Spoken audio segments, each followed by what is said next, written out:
Let's I will explain the resonance.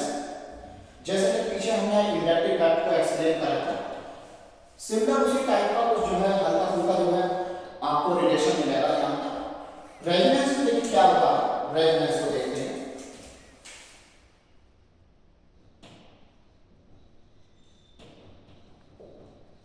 Resonance, इसको एक दूसरा नाम और होता है मीजोमैटिक इफेक्ट।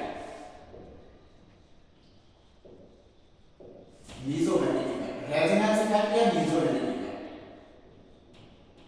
देखिए इंडक्टिव फैक्ट में हमने क्या देखा था, बिल्कुल आसान सी लैंग्वेज में समझिएगा।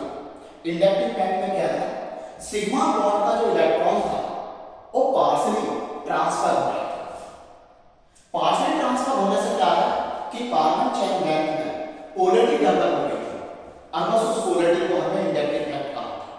लेकिन यहाँ रेजोनेंस में क्या होगा कि रेजोनेंस में भी पोलरिटी डेवलप होगी but complete transfer of pi electrons. तो यहाँ हम इंट्रोडक्शन के पॉइंट ऑफ व्यू से हम डिफाइन कर सकते हैं development of polarity in A molecule of ion by the complete transfer of non-bonding electron or pi bonded electron in a molecule is called resonance। और हम इसको इस तरीके से कह सकते हैं when all the property of a molecule cannot be explained by only one Lewis structures, then we need two or more than two structures to explain all the property of a molecule, then these structures are called resonating structures and this phenomena is called resonance। मतलब कहने का क्या है, जब किसी एक single Lewis structure के द्वारा उस मॉलिक्यूल की सारी प्रॉपर्टी एक्सप्लेन नहीं की जा सकती, तो उन प्रॉपर्टी को एक्सप्लेन करने के लिए हमें मॉलिक्यूल की एक से ज्यादा स्ट्रक्चर की नीड होती है। उन एक से ज्यादा जो स्ट्रक्चर्स बनती हैं उनको कहते हैं रेजोनेटिंग स्ट्रक्चर्स, और ये जो फिनोमेना होती है ये रेजोनेंस कहलाती है। मतलब भाई कहने का क्या है कि रेजोनेंस जो फिनोमेना है मॉलिक्यूल एक से ज्यादा स्ट्रक्चर में एग्जिस्ट करेगा। अब इन्हीं स्ट्रक्चर को हम रेजोनेटिंग स्ट्रक्चर्स कहते हैं, और ये रेजोनेटिंग स्ट्रक्चर्स रियल स्ट्रक्चर बिल्कुल नहीं होती है, ये इमेजिनरी स्ट्रक्चर्स होती हैं, इनका रियल एग्जिस्टेंस नहीं है। फिर पॉइंट ये आता है कि रियल एग्जिस्टेंस में किसका है, इन्हीं स्ट्रक्चर के कंट्रीब्यूशन से एक और स्ट्रक्चर बनता है जो स्टेबल स्ट्रक्चर होता है, जिसको कहते हैं रेजोनेंस हाइब्रिड। वो रेजोनेंस हाइब्रिड एक ऐसा मॉलिक्यूल का रियल स्ट्रक्चर है जो मॉलिक्यूल की सारी प्रॉपर्टी को क्या करेगा, एक्सप्लेन करेगा। तो यहाँ पर देखिएगा हमने इसको नोट डाउन करेंगे इन दोनों चीजों के लिए, लेकिन हम ये देखते हैं इस रेजोनेंस की प्रॉपर्टी को शो करने के लिए या रेजोनेंस को एक्सप्लेन करने के लिए हमें नीड क्या होती है। तो नीड ऑफ रेजोनेंस यहाँ पर नीड ऑफ रेजोनेंस, देखिए नीड ऑफ रेजोनेंस में क्या होती है, यहां पर बिल्कुल बेसिकली देख लीजिएगा इसको। जैसे मान लीजिए हमारे पास कोई आयन या मॉलिक्यूल है, जैसे हमारे पास फॉर्मिक एसिड है HCOOH, इसको हमने तोड़ा मान लीजिएगा तो ये HCOO minus plus H+ ion, तो यहां से क्या बना हमारा फॉर्मेट आयन बन गया मान लीजिएगा। तो ये है HC double bond O minus, ये फॉर्मेट आयन है।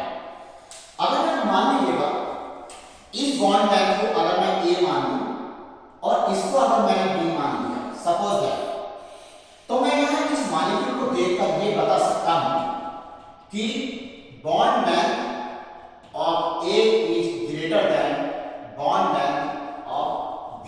क्यों? क्योंकि केमिकल बॉन्डिंग का एक रिजल्ट है जहां पर सिंगल बॉन्ड होता है और डबल बॉन्ड होता है और ट्रिपल बॉन्ड होता है, वहां पर बेटा बॉन्ड लेंथ का ऑर्डर ये आता है, ये जो ऑर्डर है बॉन्ड लेंथ का। अगर हम इस बॉन्ड ऑर्डर को रिवर्स करते हैं, single bond double bond triple bond ये करते हैं, तो ये जो ऑर्डर आएगा ये बॉन्ड एनर्जी का ऑर्डर आएगा। तो इससे यहां से ये डिफाइन है कि जो A की जो बॉन्ड लेंथ होगी वो ज्यादा होगी, D की बॉन्ड लेंथ कम होगी। लेकिन पता चला कि ये स्ट्रक्चर इसमें एग्जिस्ट करता ही नहीं है, और किसमें एग्जिस्ट करेगा, ये आगे चेंज हो गया HCO single bond double bond. अब हमें ये पता चला कि ये बॉन्ड लेंथ हमने कंसीडर करी थी ए, ये कंसीडर करी थी बी। अब हमें इससे कंक्लूजन निकाला, ध्यान से देखना, इससे कंक्लूजन निकाला। अब बॉन्ड लेंथ ऑफ ए कम हो गई, बॉन्ड लेंथ ऑफ बी से, यहां से ये रिजल्ट निकला। लेकिन हमें पता क्या, हमें ये कैसे पता चले कि भाई कि कौन सी बॉन्ड लेंथ ज्यादा है कौन सी कम? तो पता चला ये तो इसके रियल स्ट्रक्चर होते ही नहीं है, और क्या है, ये इसके इमेजिनरी स्ट्रक्चर्स है। इन्हीं को हमने कहा है रेजोनेटिव स्ट्रक्चर। फिर इसका फॉर्मेट आएगा रियल स्ट्रक्चर क्या है? रियल स्ट्रक्चर है इसका रेजोनेंस हाइब्रिड। और रेजोनेंस हाइब्रिड कौन सा है? रेजोनेंस हाइब्रिड ये है, ना तो डबल बॉन्ड इस कार्बन और ऑक्सीजन के बीच परमानेंट है, ना डबल बॉन्ड इस कार्बन और ऑक्सीजन के बीच परमानेंट है, ये एक दूसरे में इंटर कन्वर्टेबल हो गया, और इसी इंटर कन्वर्जन की वजह से ये डबल बॉन्ड स्टेबल नहीं है यहां पर। फिर क्या है, इसका रेजोनेंस हाइब्रिड बनाते हैं HCOO, क्योंकि एक नेगेटिव चार्ज दो ऑक्सीजन पर है, तो दोनों पर पड़ जाएंगे -1/2 -1/2। और ये जो था डबल बॉन्ड इसका, ये डबल बॉन्ड इसमें पार्शियली इस तरीके से डीलोकलाइज हो गया, सॉरी ये पार्शियली है, ना तो कंप्लीट सिंगल बॉन्ड है ना कंप्लीट डबल बॉन्ड। अगर हम यहां से इस स्ट्रक्चर को देखते हैं, ये हमने बॉन्ड लेंथ इसकी ए मानी थी, इसकी बी मानी थी। अब यहां पर जो होगी bond length of A is equal to हो गया बॉन्ड लेंथ ऑफ बी। अब यहां पर जो है दोनों बॉन्ड लेंथ सेम आई। क्यों सेम आई?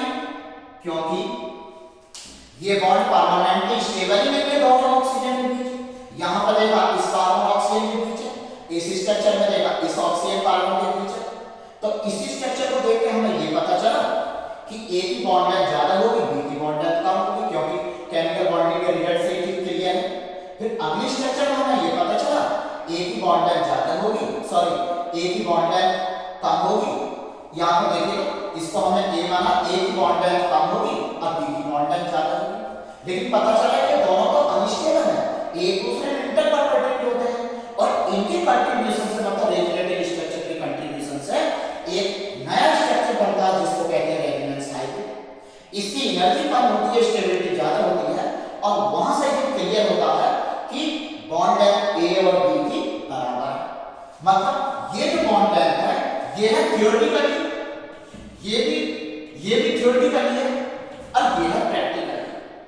तो इस तरीके से हमें ये पता चला कि प्रैक्टिकली जब देखा इनको तो बॉन्ड लेंथ दोनों बराबर है। तो ये हमें यहां से कंक्लूजन निकला कि ये ऐसा क्यों हो रहा है, ये बेटा हो रहा है रेजोनेंस की वजह से। रेजोनेंस की वजह से यहां पार्शियली डबल बॉन्ड है, कहीं दोनों ऑक्सीजन कार्बन के बीच केवल ना तो सिंगल बॉन्ड स्टेबल है ना केवल डबल बॉन्ड स्टेबल है, पार्शियली डबल बॉन्ड स्टेबल है। और ये किसकी वजह से आया? ये आया रेजोनेंस की वजह से। ऐसे सिमिलरली और भी देख सकते हैं, जैसे मान लीजिएगा ओजोन का मॉलिक्यूल है, ओजोन के मॉलिक्यूल को हमने इस तरीके से देखा, O डबल बॉन्ड O और ये सिंगल बॉन्ड O। यहां पे हमने इसको प्लस इसको माइनस, क्योंकि ये oxygen secondary group sorry 6 group का है, दो बॉन्ड बनाता है इसलिए 3 बनाया तो पॉजिटिव, ये दो बॉन्ड बनाता है इसलिए एक बॉन्ड कम कर लीजिए। अब हमें अगर मान लीजिएगा ये बॉन्ड लेंथ अगर मैंने ए मानी और ये बॉन्ड में लेंथ मैंने बी कंसीडर करी, तो यहां से हमें देखने से ये पता चलता है bond length BL of A is less than BL